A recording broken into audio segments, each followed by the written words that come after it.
नमस्कार दोस्तों, स्वागत है आप सभी का हमारे इस न्यू वीडियो में। आज की वीडियो में हम लोग कर्मयोग पुस्तक जो कि स्वामी विवेकानंद जी के द्वारा लिखी हुई पुस्तक है, उसके 7वें भाग 7वें चैप्टर मुक्ति के ऊपर बात करेंगे। इससे पहले मैंने 6 चैप्टर 6 भाग ऑलरेडी वीडियो बना चुका हूँ, जो क्रमशः इस प्रकार हैं। पहला चैप्टर कर्म का चरित्र पर प्रभाव, दूसरा अपने अपने कार्य क्षेत्र में सब बड़े हैं, तीसरा कर्म रहस्य, चौथा कर्तव्य क्या है, पांचवा परोपकार में हमारा ही उपकार है और छठा अनासक्ति ही पूर्ण आत्मत्याग है। आज का जो हमारा 7वां चैप्टर है वो है मुक्ति के ऊपर। तो चलिए यहाँ से शुरू करते हैं, जो कि सेकेंड लास्ट चैप्टर है। हम पहले भी कह चुके हैं कि कर्म शब्द कार्य के अतिरिक्त कार्य कारण भाव को भी सूचित करता है। कोई कार्य कोई विचार जो फल उत्पन्न करता है कर्म कहलाता है। इसीलिए कर्म विधान का अर्थ है कार्य कारण संबंध का नियम। यदि कारण रहे तो उसका फल भी अवश्य होगा, इसका व्यतिक्रम कभी नहीं हो सकता। भारतीय दर्शन के अनुसार यह कर्म विधान समस्त जगत पर लागू है। हम जो कुछ भी देखते हैं, अनुभव करते हैं अथवा जो कुछ कर्म करते हैं, वह एक ओर तो पूर्व कर्म का फल है, दूसरी ओर वही कारण है दूसरा होकर अन्य फल उत्पन्न होता है।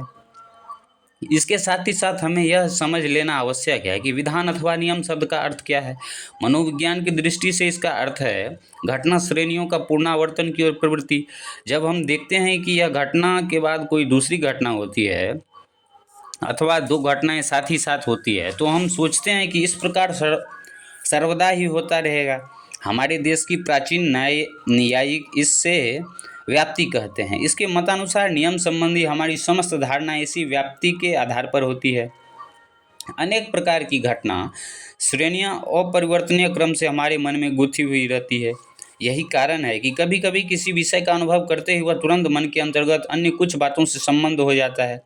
कोई एक भाव अथवा हमारे मनोविज्ञान के अनुसार चित्त में उत्पन्न कोई एक तरंग सदैव उसी प्रकार की अन्य अनेक तरंगों को उत्पन्न कर देती है। इसी को भाव योग विधान यानी law of association of ideas कहते हैं और कार्य कारण संबंधी इसी व्याप्ति नामक योग विधान का एक पहलू मात्र है। अंतर जगत तथा बाह्य जगत दोनों में नियम तत्व अथवा नियम की कल्पना एक ही है, और वह है यह आशा रखना कि एक घटना के बाद दूसरी एक विशिष्ट घटना होगी और इस क्रम परंपरा की पुनरावृत्ति होती रहेगी। यदि ऐसा हो तो फिर वास्तव में प्रकृति में कोई नियम नहीं है। कार्यतः यह कहना भूल होगी कि पृथ्वी में गुरुत्वाकर्षण शक्ति है अथवा पृथ्वी के किसी स्थान में कोई नियम विद्यमान है। हमारा मन जिस प्रणाली से कुछ घटना श्रेणियों की धारणा करता है, उस प्रणाली को ही हम नियम कहते हैं और यह हमारे मन में ही स्थित है। मान लो कुछ घटनाएं एक के बाद दूसरी अथवा एक साथ घटी, इससे हमारे मन में यह दृढ़ धारणा हो गई कि भविष्य में नियमित रूप से पुनः पुनः ऐसा होगा, और इस प्रकार हमारे मन में यह ग्रहण करने में समर्थ हो गया कि सारी घटना श्रेणी किस प्रकार घटित हो रही है। बस इसी को हम नियम कहते हैं, लॉज कहते हैं। अब प्रश्न यह है कि नियम के सर्वव्यापी होने का क्या अर्थ है। हमारा जगत अनंत सत्ता का वह अंश है जो हमारे देश के मनोवैज्ञानिकों के शब्दों में देश काल निमित्त द्वारा सीमाबद्ध है। इससे यह निश्चित है कि नियम केवल इस सीमाबद्ध जगत में ही संभव है, इसके परे कोई नियम संभव नहीं। जब कभी हम जगत की चर्चा करते हैं तो उससे हमारा अभिप्राय होता है कि सत्ता का केवल वही अंश जो हमारे मन द्वारा सीमाबद्ध है। केवल यह इंद्रिय गोचर जगत ही जिससे हम देख सुन और अनुभव कर सकते हैं, स्पर्श कर सकते हैं, जिससे विचार और कल्पना ला सकते हैं, नियमों के अधीन है। पर इसके बाहर और कहीं नियम का प्रभाव नहीं, क्योंकि हमारे मन और इंद्रिय गोचर संसार से परे कार्य कारण भाव की पहुँच हो ही नहीं सकती।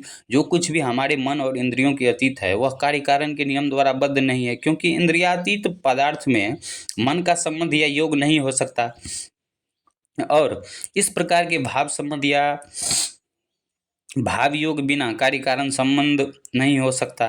जब यह अस्तित्व या सत्ता नाम रूप के बंधनों में जकड़ जाती है तभी यह कार्य कारण नियम के सामने सिर झुकाती है, और तब यह नियम के अधीन कही जाती है, क्योंकि सभी नियमों का मूल है यही कार्य कारण संबंध। अतएव इससे यह स्पष्ट है कि स्वाधीन इच्छा नामक कोई चीज़ नहीं हो सकती। स्वाधीन इच्छा यह शब्द प्रयोग ही सर्व विरोधी है, क्योंकि इच्छा क्या है हम जानते हैं, और जो कुछ हम जानते हैं सब इस जगत के ही अंतर्गत है, तथा जो कुछ हमारे इस जगत के अंतर्गत है वह सभी देश काल निमित्त के सांचे में ढला हुआ है। अतएव जो कुछ हम जानते हैं या संभवतः जान सकते हैं वह सभी कुछ कार्य कारण नियम के अधीन है, और जो कुछ कार्य कारण नियमाधीन होता है वह क्या कभी स्वाधीन हो सकता है। उसके ऊपर अन्यायी वस्तुएं अपना कार्य करती रहती हैं। और वह स्वयं भी एक समय कारण बन जाता है। बस इसी प्रकार सब चल रहा है, परंतु जो इच्छा के अनुरूप परिणत हो जाता है, जो पहले इच्छा के अनुरूप में था ही नहीं, परंतु बाद में देश काल निमित्त के सांचे में पड़ने से मानवीय इच्छा हो गया, तो वह अवश्य स्वाधीन है। और इस देश काल निमित्त के सांचे से जब यह इच्छा मुक्त हो जाएगी तो वह पुनः स्वतंत्र हो जाएगा। स्वाधीनता या मुक्तावस्था से वह आता है, आकर इस बंधन रूपी सांचे में पड़ जाता है, फिर उससे निकलकर पुनः स्वाधीनता को प्राप्त हो जाता है। प्रश्न पूछा गया था कि यह जगत कहाँ से आया है, किसमें अवस्थित है और फिर इसकी किसमें इसका लय हो जाता है। इसको उत्तर दिया गया कि मुक्तावस्था से इसकी उत्पत्ति होती है, बंधन में इसकी अवस्थिति है और मुक्ति में ही इसका लय होता है। अतएव जब हम यह कहते हैं कि मनुष्य उसी अनंत सत्ता का प्रकाश मात्र है, तो उससे हमारा तात्पर्य यही होता है कि वह उस अनंत सत्ता का एक अत्यंत क्षुद्र अंश मात्र है। यह शरीर तथा यह मन जो हमें दिखाई देता है, समग्र प्रकृति मनुष्य का एक अंश मात्र है, उसी अनंत पुरुष का केवल एक क्षुद्र अंश है। यह सारा ब्रह्मांड उसी अनंत पुरुष का एक अंश है और हमारे समस्त विधान, हमारे सारे बंधन, हमारा आनंद, विषाद, सुख, हमारी आशा, आकांक्षा सभी केवल इस क्षुद्र जगत के अंतर्गत है। हमारी उन्नति, अवनति सभी इस क्षुद्र जगत के अंतर्गत है। अतएव आपने देखा, इस जगत के, इस मनः कल्पित जगत के चिरकाल तथा तक रहने की आशा करना और स्वर्ग जाने की अभिलाषा करना कैसी ना समझी है। स्वर्ग और है क्या? हमारे इस जगत की पुनरावृत्ति है। तो आप यह स्पष्ट देख सकते हैं कि इस अखिल अनंत सत्ता को अपने इस शांत जगत के समान कर लेने की इच्छा करना कैसी नासमझी की बात है, कैसा असंभव व्यापार है। अतएव यदि कोई मनुष्य यह कहे कि जिस भाव में वो अभी भी है उसी में चिरकाल तक रहेगा, जो कुछ अभी उसके पास है उसे ही लेकर सदा के लिए विद्यमान रहेगा, अथवा जैसा कि मैं कभी कभी कहा करता हूँ कि यदि वह आरामपूर्ण धर्म की इच्छा करे, तो तुम यह निश्चय जान लो कि वह इतना गिर चुका है कि वह अपनी वर्तमान अवस्था से अधिक उच्च और कुछ सोच ही नहीं सकता। अपनी क्षुद्र वर्तमान परिस्थिति के अतिरिक्त अन्य किसी परिस्थिति की धारणा तक नहीं कर सकता। वह अपने अनंत स्वरूप को भूल चुका है और उसकी सारी भावनाएं क्षुद्र सुख, दुख और ईर्ष्या आदि में ही आबद्ध है। इस शांत जगत को वो ही वह अनंत मान लेता है। केवल इतना ही नहीं, वह इस अज्ञान को किसी भी हालत में छोड़ना नहीं चाहता। एक जोक के समान वह इस जीवन से चिपका रहता है। प्राण भले ही जाए, पर वह यह तृष्णा कभी न छोड़ेगा। हमारे इस छोटे से ज्ञात संसार के बाहर कौन जाने और भी कितने असंख्य प्रकार के सुख दुख, जीव जंतु, विधि विधान, उन्नति के नियम और कार्य कारण संबंध विद्यमान हैं। पर उससे क्या, आखिर वे सब भी हमारे अनंत प्रकृति के केवल एक भाग मात्र ही हैं। मुक्ति लाभ करने के लिए हमें इस ससीम विश्व के परे जाना होगा। मुक्ति यहाँ प्राप्त नहीं हो सकती। पूर्ण साम्यावस्था का लाभ, अथवा ईसाई लोग जिसे बुद्धि से अतीत शांति कहते हैं, उसकी प्राप्ति इस जगत में नहीं हो सकती, और न स्वर्ग में ही, अथवा न किसी ऐसे स्थान में ही जहाँ हमारे मन और विचार जा सकते हैं, जहाँ हम इंद्रियों द्वारा किसी प्रकार का अनुभव प्राप्त कर सकते हैं, अथवा जहाँ हमारी कल्पना शक्ति काम कर सकती है। इस प्रकार के किसी भी स्थान में हमें मुक्ति नहीं प्राप्त हो सकती, क्योंकि ऐसे सब स्थान निश्चय ही हमारे जगत के अंतर्गत होंगे, और यह जगत तो देश काल और निमित्त के बंधनों से जकड़ा हुआ है। संभव है कुछ ऐसे भी स्थान हो जो हमारी इस प्रकृति की अपेक्षा अधिक सूक्ष्म हो, यहाँ के सुख भोग यहाँ से अधिक उत्कट हो, परंतु वे स्थान भी तो हमारे विश्व के ही अंतर्गत होंगे और इसी कारण नियमों की सीमा के भीतर भी होंगे। अतएव हमें इस विश्व के परे जाना होगा, और वास्तव में सच्चा धर्म तो वहाँ आरंभ होता है जहाँ इस क्षुद्र जगत का अंत हो जाता है। वहाँ इस छोटे छोटे सुख, दुख और ज्ञान का अंत हो जाता है और प्रकृति धर्म आरंभ होता है। जब तक हम जीवन के प्रति इस तृष्णा को नहीं छोड़ते, इन क्षण भंगुर शांत विषयों के प्रति अपनी प्रबल आसक्ति का त्याग नहीं करते, तब तक इस जगत से अतीत उस असीम मुक्ति की एक झलक भी पाने की आशा करना व्यर्थ है। अतएव यह नितांत युक्तियुक्त है कि मानव हृदय की समस्त उदात्त स्पृहाओं की चरम गति मुक्ति को प्राप्त करने का केवल एक ही उपाय है, और वह है इस क्षुद्र जीवन का त्याग, इस क्षुद्र जगत का त्याग, इस पृथ्वी का त्याग, स्वर्ग का त्याग, शरीर का, मन का एवं सीमाबद्ध सभी वस्तुओं का त्याग। यदि हम मन में इंद्रियां गोचर इन छोटे से जगत को अपनी आस्तिकता हटा लें, तो उसी क्षण हम मुक्त हो जाएंगे। बंधन से मुक्त होने का एकमात्र उपाय है सारे नियमों के बाहर चले जाना, कार्य कारण श्रृंखला के बाहर हो जाना। किंतु इस संसार के प्रति आसक्ति का त्याग करना बड़ा ही कठिन है। बहुत ही थोड़े लोग ऐसा कर पाते हैं। हमारे शास्त्रों में इसके लिए दो मार्ग बताए गए हैं। एक नैति नैति, यह नहीं कहलाता है, और दूसरा इति इति। पहला मार्ग निवृत्ति का है, जिसमें नैति नैति करते हुए सर्वस्व का त्याग करना पड़ता है। दूसरा है प्रवृत्ति का, जिसमें इति इति करते हुए इन सब वस्तुओं का भोग करके फिर उनका त्याग किया जाता है। निवृत्ति मार्ग जो है वो अत्यंत कठिन है। यह केवल प्रबल इच्छा शक्ति संपन्न तथा विशेष उन्नत महापुरुषों के लिए ही साध्य है। उनके कहने भर की देर है, नहीं मुझे यह नहीं चाहिए, कि बस उनका शरीर और मन तुरंत उनकी आज्ञा का पालन करता है, वे संसार के बाहर चले जाते हैं। परंतु ऐसे लोग बहुत ही दुर्लभ हैं। यही कारण है कि अधिकांश लोग प्रवृत्ति मार्ग ग्रहण करते हैं। इसमें उन्हें संसार में से ही होकर जाना पड़ता है और इन बंधनों को तोड़ने के लिए इन बंधनों की ही सहायता लेनी पड़ती है। यह भी एक प्रकार का त्याग है। अंतर इतना ही है कि यह धीरे धीरे क्रमशः सब पदार्थों को जानकर उनका भोग करके और इस प्रकार उनके संबंध में अनुभव लाभ करके प्राप्त होता है।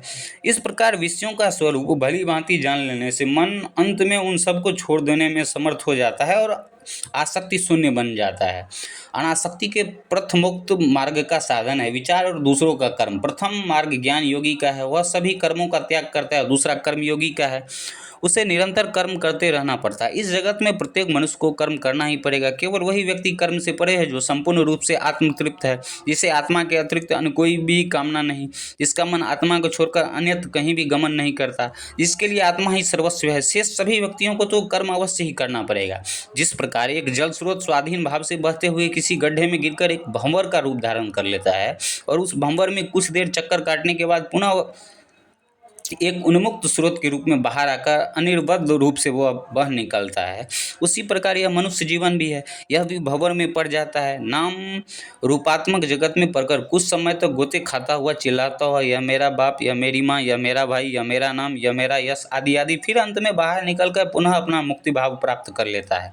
समस्त संसार का यही हाल है। हम चाहे जानते हो या न जानते हो, ज्ञानवश या अज्ञानवश, हम सभी इस संसार स्वप्न से होश में आने का यत्न कर रहे हैं। मनुष्य का सांसारिक अनुभव इसलिए है कि वह उसे इस जगत के भंवर से बाहर निकाल दे। तो फिर कर्मयोग क्या है? कर्म के रहस्य का ज्ञान। हम देखते हैं कि सारा संसार कर्म में रत है। यह सब किस लिए है? मुक्ति लाभ के लिए, स्वाधीनता के लिए। एक छोटे परमाणु से लेकर सर्वोच्च प्राणी तक सभी ज्ञानवश अथवा अज्ञानवश एक ही उद्देश्य के लिए कार्य किए जा रहे हैं, और वह है शारीरिक स्वाधीनता, मानसिक स्वाधीनता तथा आध्यात्मिक स्वाधीनता। सभी पदार्थ निरंतर स्वाधीनता पाने की चेष्टा कर रहे हैं, बंधन से मुक्त होने का प्रयत्न कर रहे हैं। सूर्य, चंद्र, पृथ्वी, ग्रह आदि सभी बंधन से दूर होने की चेष्टा कर रहे हैं। कहा जा सकता है कि सारा जगत केंद्राभिमुखी और केंद्रापसारी शक्तियों की एक क्रीड़ा भूमि है। संसार में इधर उधर धक्के खाकर तथा बहुत समय तक चोटें सहकर फिर प्रकृति तत्व को जानने की अपेक्षा हमें कर्मयोग द्वारा ही सहज ही कर्म का रहस्य, कर्म की पद्धति तथा अल्प परिश्रम द्वारा अधिक कार्य करने की रीति ज्ञात हो जाती है। यदि हम कर्मयोग के उपयोग का ज्ञान न रहे तो व्यर्थ ही हमारी बहुत सी शक्ति क्षय हो जाएगी। कर्मयोग कर्म को एक विद्या ही बना लेता है। इस विद्या द्वारा तुम यह जान सकते हो कि संसार के समस्त कार्यों का सद्व्यवहार किस प्रकार करना चाहिए। कर्म तो अवश्यम भावी है, करना ही पड़ेगा, किंतु सर्वोच्च ध्येय को सम्मुख रखकर कार्य करो। कर्मयोग हमें इस बात पर विवश करता है कि यह दुनिया केवल 2 दिन की है, इसमें से होकर हमें गुजरना ही होगा, किंतु मुक्ति इसके भीतर नहीं है। उसके लिए तो हमें इस संसार से परे जाना होगा। संसार से परे जाने की इस मार्ग को प्राप्त करने के लिए हमें धीरे धीरे परंतु दृढ़ पगों से इसी संसार में से होकर जाना होगा। हाँ, कुछ ऐसे विशेष महापुरुष हो सकते हैं जिनके संबंध में मैंने अभी कहा है, जो एकदम संसार से अलग खड़े होकर उसे उसी प्रकार त्याग सकते हैं जिस प्रकार सांप अपनी केचुली को छोड़कर एक और खड़े होकर उसे देखता है। ऐसे विशेष महापुरुष कुछ अवश्य हैं, पर अधिकांश व्यक्तियों को तो इस कर्म बहुल संसार में से ही धीरे धीरे होकर जाना पड़ता है, और कर्मयोग उसमें अधिक से अधिक कृतकार्य होने की रीति, उसका रहस्य एवं उपाय दिखा देता है। कर्मयोग क्या कहता है? वह कहता है कि तुम निरंतर कर्म करो, परंतु कर्म में आसक्ति का त्याग कर दो। अपने को किसी भी विषय के साथ एक मत कर डालो। अपने मन को सदैव स्वाधीन रखो। संसार में तुम्हें जो सुख दुख दिखाई देते हैं वे तो विश्व के अवश्यम भावी व्यापार हैं। दारिद्र्य, संपत्ति, सुख, ये सब क्षणभंगुर ही हैं। वास्तव में हमारे प्रकृति स्वभाव इनका कोई संबंध नहीं। हमारा प्रकृति स्वरूप तो सुख और दुख से एकदम परे है, प्रत्यक्ष और कल्पना गोचर विषयों के बिल्कुल अतीत है, परंतु फिर भी हमें निरंतर कर्म करते रहना चाहिए। क्लेश आसक्ति से ही उत्पन्न होता है, कर्म से नहीं। जो ही हम अपने कर्म से अपने आप को एक कर डालते हैं तो ही क्लेश उत्पन्न होता है, परंतु यदि हम अपने को उससे पृथक रखें तो हमें केवल क्लेश वह क्लेश छू तक नहीं सकता। यदि किसी दूसरे मनुष्य को कोई सुंदर चित्र जल जाता है तो देखने वाले व्यक्ति को कोई दुख नहीं होता, परंतु यदि उसका अपना चित्र जल जाए तो उसे कितना दुख होता है। ऐसा क्यों? दोनों ही चित्र सुंदर थे और संभव है दोनों एक ही मूल चित्र की नकल कर रहे हो, परंतु एक दशा में उस व्यक्ति को बिल्कुल क्लेश नहीं हुआ पर दूसरी में बहुत हुआ। इसका कारण यही है कि पहली दशा में वो अपने को चित्र से पृथक रखता है, परंतु दूसरी दशा में अपने को उससे एक रूप कर देता है। और यह मैं और मेरा ही समस्त क्लेश की जड़ है। अधिकार की भावना के साथ ही स्वार्थ आ जाता है और स्वार्थपरता से ही क्लेश उत्पन्न होता है। प्रत्येक स्वार्थ पर कार्य और विचार हमें किसी न किसी वस्तु से आसक्त कर देता है और हम तुरंत ही उस वस्तु के दास बन जाते हैं। चित्त का प्रत्येक स्पंदन जिसमें मैं और मेरे की भावना रहती है हमें उसी क्षण जंजीरों से जकड़ कर गुलाम बना देता है। हम जितना ही मैं और मेरा कहते हैं दासत्व का भाव हमें उतना ही बढ़ता जाता है और हमारे क्लेश भी उतने ही अधिक बढ़ जाते हैं। अतएव कर्मयोग हमें शिक्षा देता है कि हम संसार के समस्त चित्रों के सौंदर्य का आनंद उठाएं, परंतु उसमें से किसी भी एक के साथ एक रूप न हो जाएं। कभी यह न कहो कि यह मेरा है। जब कभी हम यह कहेंगे कि अमुक वस्तु मेरी है तो उसी क्षण क्लेश हमें आ घेरेगा। अपने मन में कभी न कहो कि यह मेरा बच्चा है। बच्चे को लेकर प्यार करो, परंतु यह न कहो कि वह मेरा है। मेरा कहने से ही क्लेश उत्पन्न होगा। मेरा घर, मेरा शरीर आदि न कहो। कठिनाई तो यहीं पर है। शरीर न तो तुम्हारा है, न मेरा, न अन्य किसी का। ये शरीर तो प्रकृति के नियमों के अनुसार आते जाते रहते हैं, परंतु हम बिल्कुल मुक्त हैं, केवल साक्षी मात्र हैं। जिस प्रकार एक चित्र या एक दीवार स्वाधीन नहीं है, उसी प्रकार यह शरीर भी स्वाधीन नहीं है। फिर हम इस शरीर में ऐसे आसक्त क्यों हों? एक चित्रकार एक चित्र बना देता है और बस चल देता है। आसक्ति की यह स्वार्थी भावना न उठने दो कि मैं इस पर अपना अधिकार जमा लूँ। ज्यों ही यह भावना उत्पन्न होगी त्यों ही क्लेश आरंभ हो जाएगा। अतएव कर्मयोग शिक्षा देता है कि सबसे पहले तुम स्वार्थपरता के अंकुर के बढ़ने की इस प्रवृत्ति को नष्ट कर दो, और जब तुम में इसके दमन की क्षमता आ जाए तो मन को बस वहीं रोक लो। स्वार्थपरता की इन लहरों में उसे मत बहन जाने दो। फिर तुम संसार में चले जाओ और यथाशक्ति कर्म करो। फिर तुम सबसे मिल सकते हो, जहाँ चाहे जा सकते हो। तुम्हें कुछ भी स्पर्श न कर सकेगा। पानी में रहते हुए भी जिस प्रकार पदपत्र को पानी स्पर्श नहीं कर सकता और न ही उसे भिगो सकता है, न ही उसी प्रकार तुम भी संसार में निर्लिप्त भाव से रह सकोगे। इसी को वैराग्य कहते हैं। इसी को कर्मयोग की नींव अनासक्ति कहते हैं। मैंने तुम्हें बताया ही है कि अनासक्ति के बिना किसी भी प्रकार का योग साधना नहीं हो सकती। अनासक्ति ही समस्त योग साधना की नींव है। हो सकता है कि जिस मनुष्य ने अपना घर छोड़ दिया, अच्छे वस्त्र पहनना छोड़ दिया, अच्छा भोजन करना छोड़ दिया, जो मरुस्थल में जाकर रहने लगा है, वह भी एक घोर विषयासक्त व्यक्ति हो। उसकी एकमात्र संपत्ति उसका शरीर ही उसका सर्वस्व हो जाए और उसी के सुख के लिए सतत प्रयत्न करे। अनासक्ति बाह्य शरीर पर निर्भर नहीं है, वह तो मन पर निर्भर है। मैं और मेरे की जंजीर तो मन में ही रहती है। यदि शरीर और इंद्रिय गोचर विषयों के साथ इस जंजीर का संबंध न रहे तो फिर हम कभी कहीं भी क्यों न रहें, हम बिल्कुल अनासक्त रहेंगे। हो सकता है कि एक व्यक्ति राज सिंहासन पर बैठा हो परंतु फिर भी बिल्कुल अनासक्त हो, और दूसरी ओर यह भी संभव है कि एक व्यक्ति चित्रों में हो पर फिर भी वह बुरी तरह आसक्त हो। पहले हमें इस प्रकार की अनासक्ति प्राप्त कर लेनी होगी, फिर सतत कार्य करते रहना होगा। यद्यपि यह है बड़ा कठिन, परंतु फिर भी कर्मयोग हमें अनासक्त होने की रीति सिखा देता है। आसक्ति का संपूर्ण त्याग करने के दो उपाय हैं। प्रथम उपाय उन लोगों के लिए हैं जो न तो ईश्वर में विश्वास करते हैं और न ही किसी बाहरी सहायता में। वे अपने अपने कौशल एवं उपायों का अवलंबन करें। उन्हें अपने इच्छा शक्ति, मनःशक्ति एवं विचार का अवलंबन करके कार्य करना होगा।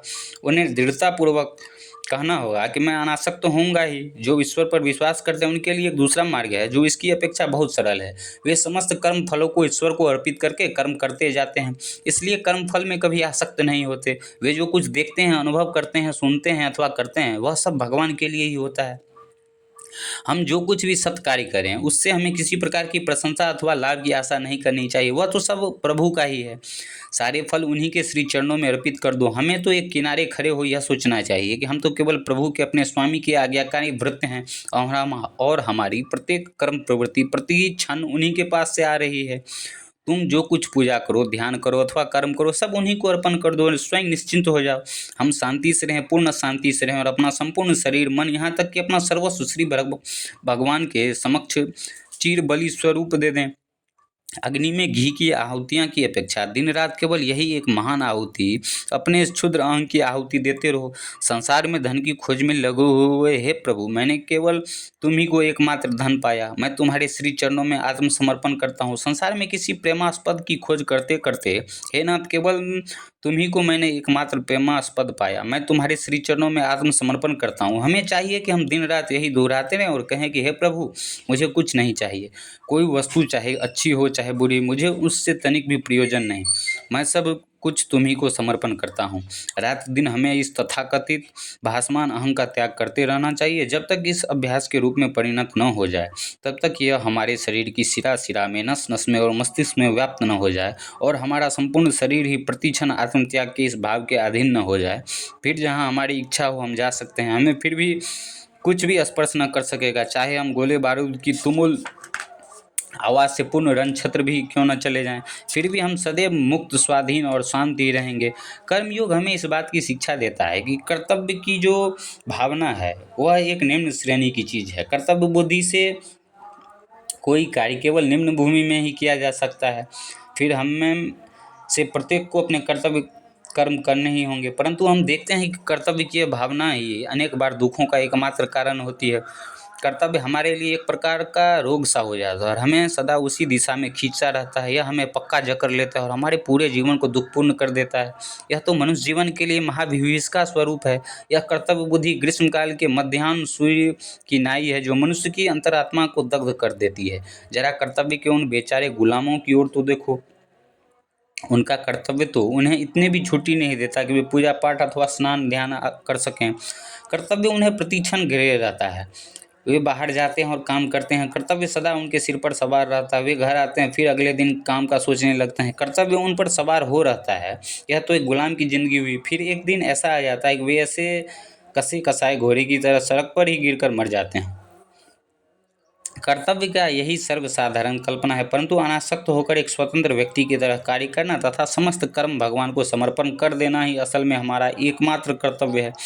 हमारे समस्त कर्तव्य तो उन्हीं के हैं। कितने सौभाग्य की बात है कि इस संसार में हम भेजे गए हैं। हम बस अपने निर्दिष्ट कार्य करते जा रहे हैं। कौन जाने हम उन्हें अच्छे कर रहे हैं या बुरे।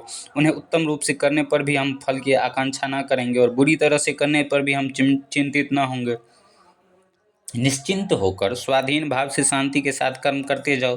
पर हाँ, इस प्रकार की अवस्था प्राप्त कर लेना जरा टेढ़ी ही खीर है। दासत्व का को कर्तव्य कह देना अथवा चर्म के प्रति चर्म की घृणित आसक्ति को कर्तव्य कह देना कितना सरल है। मनुष्य संसार में धन अथवा अन्य किसी प्रिय वस्तु की प्राप्ति के लिए एड़ी चोटी का पसीना एक करता रहता है। यदि उससे पूछे ऐसा क्यों कर रहे हो तो झट उत्तर देता है, यह तो मेरा कर्तव्य है।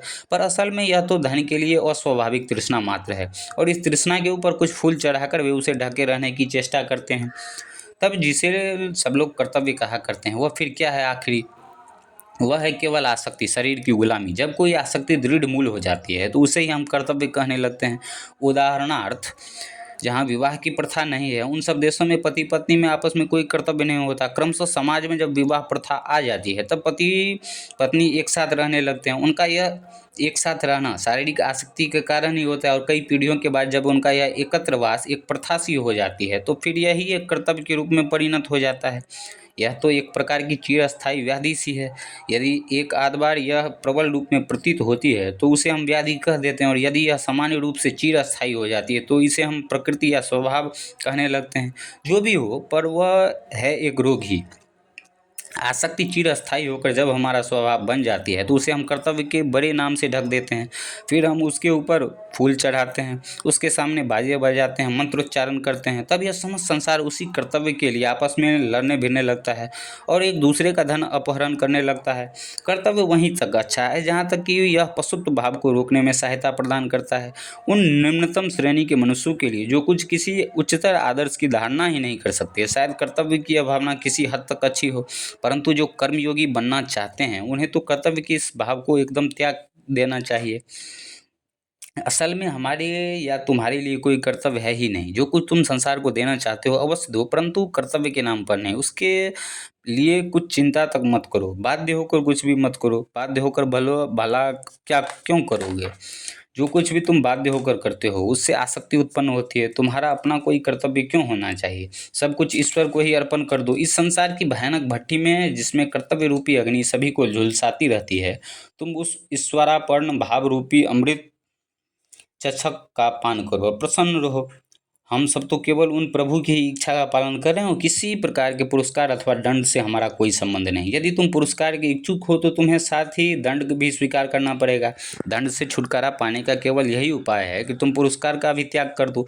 क्लेश से मुक्त होने का एकमात्र उपाय यही है कि तुम सुख की भावना का भी त्याग कर दो, क्योंकि ये दोनों चीज एक ही में गुथी हुई है। यदि एक और सुख है तो दूसरी ओर क्लेश, एक ओर जीवन है तो दूसरी ओर मृत्यु। मृत्यु से छुटकारा पाने का एकमात्र उपाय यही है कि जीवन के प्रति आसक्ति का त्याग कर दो। जीवन और मृत्यु दोनों एक ही वस्तु है, एक ही वस्तु के दो विभिन्न पहलू मात्र। अतएव दुख शून्य सुख एवं मृत्यु शून्य जीवन की भावना संभव है। स्कूल के छोटे छोटे बच्चों के लिए बड़ी मधुर हो, परंतु एक चिंतनशील व्यक्ति को तो यह प्रतीत होता है कि यह दोनों बातें परस्पर विरोधी है, और यह समझकर वह इन दोनों का परित्याग कर देता है। जो कुछ तुम करो उसके लिए किसी प्रकार की प्रशंसा अथवा पुरस्कार की आशा मत रखो। जो ही हम कोई सत्कार्य करते हैं तो ही हम उसके लिए प्रशंसा की आशा करने लगते हैं। जो ही हम किसी सत्कार्य में चंदा देते हैं तो ही हम चाहने लगते हैं कि हमारा नाम अखबारों में खूब चमक उठे। ऐसी वासनाओं का फल दुख के अतिरिक्त और क्या होगा? संसार में कई सर्वश्रेष्ठ महापुरुष उठ गए, पर संसार ने उन्हें जाना तक नहीं। देखा जाए तो भगवान बुद्ध तथा ईसा मसीह भी उन महापुरुषों की तुलना में द्वितीय श्रेणी के हैं, परंतु संसार उन महापुरुषों के बारे में कुछ जानता तक नहीं। प्रत्येक देश में ऐसे सैकड़ों महापुरुष हैं, परंतु सदैव वे अपना कार्य चुपचाप ही करते रहे। वे अपना जीवन व्यतीत करते हैं और चुपचाप इस संसार से चले जाते हैं। समय पर उनकी चिंतन राशि बुद्धों और ईसा मसीह में व्यक्त भाव धारण करती है, और संसार केवल जान पाता है इन्हीं बुद्धों और ईसा मसीह को। सर्वश्रेष्ठ महापुरुषगण अपने ज्ञान से किसी प्रकार की यश प्राप्ति की कामना नहीं रखते। ऐसे महापुरुष तो केवल संसार के हित के लिए अपने भाव छोड़ जाते हैं। वे अपने लिए किसी बात का दावा नहीं करते और न ही अपने नाम पर कोई संप्रदाय अथवा धर्म प्रणाली स्थापित कर जाते हैं। उनका स्वभाव ही इन बातों का विरोधी होता है। ये महापुरुष शुद्ध सात्विक होते हैं कि वे केवल प्रेम से द्रवीभूत होकर रहते हैं। मैंने एक ऐसा योगी पवहारी बाबा देखा है। वे भारतवर्ष में एक गुफा में रहते हैं। मैंने जितने भी अद्भुत महापुरुष देखे उनमें से वे एक हैं। वे अपना मैपन यहाँ तक खो चुके हैं कि उनमें से मनुष्य भाव बिल्कुल निकल गया है, और उनके हृदय पर केवल ईश्वरीय भाव ने ही संपूर्ण रूप से अधिकार जमा लिया है। यदि कोई प्राणी उनके एक हाथ में काट लेता है तो वे दूसरी हाथ भी दे देते हैं और कहते हैं कि यह तो प्रभु की इच्छा है। उनके लिए जो कुछ भी उनके पास आता है सब प्रभु से ही आता है। वे अपने को लोगों के सामने प्रकट नहीं करते, परंतु फिर भी वे प्रेम तथा मधुर एवं सत्य भावों के प्रस्वन स्वरूप हैं। इसके बाद फिर वे लोग हैं जिनमें अपेक्षाकृत अधिक रजा शक्ति होती है। वे सिद्ध पुरुषों के भावों को ग्रहण करके फिर उनका संसार में प्रचार करते रहते हैं। सर्वश्रेष्ठ महापुरुषगण चुपचाप सत्य एवं उदात्त भावों का ग्रहण करते हैं, और ये दूसरे बुद्ध अथवा ईसा मसीह जैसे एक स्थान से दूसरे स्थान जाकर भ्रमण करके उनका प्रचार करते हैं। गौतम बुद्ध के जीवन चरित्र में हम पाते हैं कि वे अपने को निरंतर यही कहते हैं कि वे 25वें बुद्ध थे। उनके पहले के 24 बुद्धों के इतिहास में हमें कोई ज्ञान नहीं, परंतु फिर भी यह निश्चित है कि ये हमारे ऐतिहासिक बुद्ध अवश्य उन बुद्धों द्वारा डाली हुई भित्ति पर ही अपना धर्म प्रसाद निर्माण कर गए हैं। सर्वश्रेष्ठ महापुरुषगण शांत, नीरव एवं अपरिचित होते हैं। विचार की प्रचंड शक्ति वे भली भांति परिचित रहते हैं। उनमें यह दृढ़ विश्वास होता है कि यदि वे किसी पर्वत की गुफा में जाकर उसके द्वार बंद करके केवल 4-5 शब्द विचारों का ही मनन कर इस संसार में चल बसे तो वे 4-5 विचार ही अनंत काल तक विश्व में व्याप्त रहेंगे। वास्तव में ऐसे विचार पर्वतों को भी चीरकर बाहर निकल आएंगे, समुद्रों को पार कर जाएंगे और सारे संसार भर में व्याप्त हो जाएंगे। वे मनुष्य के हृदय एवं मस्तिष्क में इतने गहरे घुस जाएंगे कि उनमें से कुछ लोग उत्पन्न होंगे जो उन्हें कार्य के रूप में परिणत करेंगे। ये पूर्वोक्त सात्विक व्यक्ति भगवान के इतने समीप हैं कि इनके लिए कर्मशील होना, परोपकार करना तथा इस संसार में धर्म प्रचार आदि करना सचमुच असंभव सा है। कर्मी व्यक्ति चाहे जितने ही भले क्यों न हो, उनमें कुछ न कुछ अज्ञान रह ही जाता है। जब हमारे स्वभाव में कुछ न कुछ अपवित्रता अवशिष्ट रहती है तभी हम कार्य कर सकते हैं। कर्म के पीछे साधारणतया कोई हेतु या आसक्ति रहना, यह तो कर्म के स्वभाव में ही है। जो एक क्षुद्र पक्षी के पतन तक पर भी दृष्टि रखते हैं, उन सतत क्रियाशील विधाता के समक्ष मनुष्य भला अपने कार्य की इतनी बड़ाई कैसे कर सकता है। जब वे संसार के छोटे से छोटे प्राणी की भी चिंता रखते हैं, तब मनुष्य के लिए ऐसा सोचना क्या घोर ईश्वर निंदा नहीं है। हमें तो उनके सामने ससंभ्रम नतमस्तक खड़े होकर केवल यही कहना चाहिए कि आपकी इच्छा पूर्ण हो। सर्वश्रेष्ठ पुरुष तो कार्य ही नहीं कर ही नहीं सकते, क्योंकि उनमें किसी प्रकार की आसक्ति नहीं होती। जो आत्मा में ही आनंद करते हैं, जो आत्मा में ही तृप्त रहते हैं और जो आत्मा के साथ सदा के लिए एक हो गए हैं, उनके लिए कोई कर्म विशेष शेष नहीं रह जाता। यही सर्वश्रेष्ठ मानव है। इनके अतिरिक्त अन्य सभी को कर्म करना पड़ेगा, पर इस प्रकार कर्म करते समय हमें यह कभी न सोचना चाहिए कि इस संसार में किसी छोटे से छोटे तक प्राणी तक भी तनिक भी सहायता कर सकते हैं। असल में वो हम बिल्कुल नहीं कर सकते। संसार रूपी इस शिक्षालय में परोपकार के इन कार्यों द्वारा हम केवल अपना ही सहायता करते हैं। कर्म करने का यही सच्चा दृष्टिकोण है। अतएव यदि इसी भावना से कर्म करें, यदि सदा यही सोचें कि इस समय जो हम कार्य कर रहे हैं वह तो हमारे लिए एक बड़े सौभाग्य की बात है, फिर हम कभी भी किसी वस्तु में आसक्त न होंगे। इस विश्व में हम तुम जैसे लाखों लोग मन ही मन सोचा करते हैं कि हम एक महान व्यक्ति हैं, परंतु एक दिन हमारी मौत हो जाती है और बस 5 मिनट बाद ही संसार हमें भूल जाता है। किंतु ईश्वर का जीवन अनंत है। यदि इस सर्वशक्तिमान प्रभु की इच्छा न हो तो एक क्षण के लिए भी कौन जीवित रह सकता है, एक क्षण के लिए भी कौन सांस ले सकता है। वे ही सतत कर्मशील विधाता हैं। समस्त शक्ति उन्हीं की है और उन्हीं की आज्ञा वर्तनी है। उन्हीं की आज्ञा से वायु चलती है, सूर्य प्रकाशित होता है, पृथ्वी अवस्थित है और मृत्यु इस संसार में विचरण करती है। वही सब कुछ हैं। हम तो केवल उनकी उपासना मात्र कर सकते हैं। कर्मों के समस्त फलों को त्याग दो, भले के लिए ही भला करो, तभी पूर्ण अनासक्ति प्राप्त होगी। तब हृदय ग्रंथि छिन्न हो जाएगी और हम पूर्ण मुक्ति प्राप्त कर लेंगे। यह मुक्ति ही वास्तव में कर्मयोग का लक्ष्य है। तो चलिए, ये चैप्टर जो है मुक्ति, ये यहीं पर समाप्त होता है। यदि ये सीरीज आप लोगों को अच्छा लग रहा हो तो प्लीज़ लाइक शेयर सब्सक्राइब और एक प्यारा सा कमेंट ज़रूर करें। तो आज के लिए इतना ही। मिलेंगे फिर कल किसी न्यू वीडियो के साथ। अगला भाग जो होगा लास्ट चैप्टर कर्मयोग का आदर्श, उसके साथ। तो तब तक के लिए थैंक्स फॉर वॉचिंग।